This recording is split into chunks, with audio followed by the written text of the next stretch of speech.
22 जुलाई को महाराष्ट्र के मुख्यमंत्री देवेंद्र फडणवीस का जन्मदिन है और इस खास मौके पर वे गडचिरोली जिले का दौरा करेंगे। यह दौरा सिर्फ औपचारिक नहीं बल्कि विकास की नई कहानी लिखने वाला है। नाही, एक तर 22 तारखेला त्यांचा जन्मदिवस आहे, ते चांगलंच आहे, परंतु त्या निमित्ताने इकडे गडचिरोलीमध्ये येणं जाणं सुरू झालेलं आहे।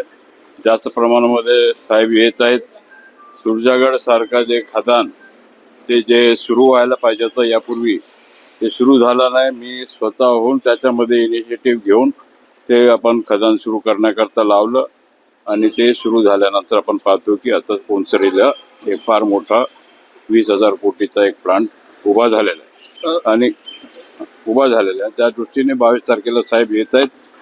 जे लेईंग फाउंडेशन त्यांनी टाकला होता त्याचा पूर्ण टप्पा पूर्ण झालेला आहे आणि त्या दृष्टीने त्याच्या उद्घाटनाकरता आणि 3ऱ्या टप्प्याचा भूमिपूजन असा हा कार्यक्रम आहे आणि मला वाटतं अंदाजे एक 20,000 लोक तिथे येतील आणि एक चांगलं म्हणजे लोकांना रोजगार, नो इंडस्ट्री डिस्ट्रिक्ट होता आणि तिथे कुठेतरी इंडस्ट्री आला पाहिजे हा आमचा विजन होता आणि त्या दृष्टिकोनातून माननीय मुख्यमंत्री, उपमुख्यमंत्री दोघेही या उद्योगाला प्रोत्साहित केलेलं आहे, हे महत्त्वाचं आहे।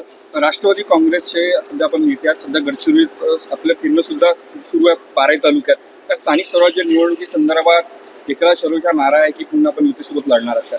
नाही, आता सध्या तर महायुतीचा सोबत लढायचा असं प्रकारचं ठरलेलं आहे, परंतु आता स्थानिक पातळीवर काय होईल आपण काय सांगता येत नाही। त्या दृष्टिकोनातून माननीय मुख्यमंत्र्यांचा सुद्धा विचार हेच आहे की आपण गडचिरोली जिल्ह्यामध्ये युती करून लढला पाहिजे असं त्यांचा विचार आहे। विधान परिषदमध्ये अशोक नेते यांनी प्रश्न उचलला होता।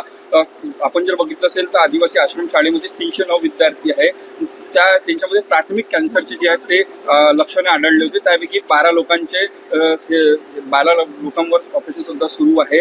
कसं बघता याकडे आपण? आश्रम शाळामध्ये जे आपण पाहतो कॅन्सरचं प्रमाण थोडंफार वाढलेलं असं प्रकारचा प्रश्न होता। अशोक नेतेने विचारलेला नाही, परंतु एक आदिवासी आमदाराने विचारलं होतं वेगळं, पण प्रश्न आला होता विधानसभेमध्ये आणि त्या दृष्टीने हा काळजी घेणं हा आपला राज्य सरकारचा प्राधान्याने त्यांनी काळजी घेतला पाहिजे आणि त्या दृष्टीने माझा सुद्धा एक प्रश्न लागला होता। त्या वेळेला मी सांगितलं होतं की एक आपला ॲम्ब्युलन्स आपण ठेवला पाहिजे प्रत्येक क्षेत्रामध्ये, जेणेकरून आपल्याला प्राथमिक आरोग्य तपासणीच्या दृष्टिकोनातून ॲम्ब्युलन्स प्रत्येक पूर्वी होता आणि त्या दृष्टिकोनातून आदिवासी विभागाने ठेवला पाहिजे। नाही, सध्या काही चर्चा नाही, आता चर्चेला आता विराम दिलेला आहे साहेबांनी, मोठे साहेबांनी। त्या दृष्टिकोनातून दोन एकत्रित येतील हा आता नंतरचा गोष्ट आहे, बघू पुढे काय होईल।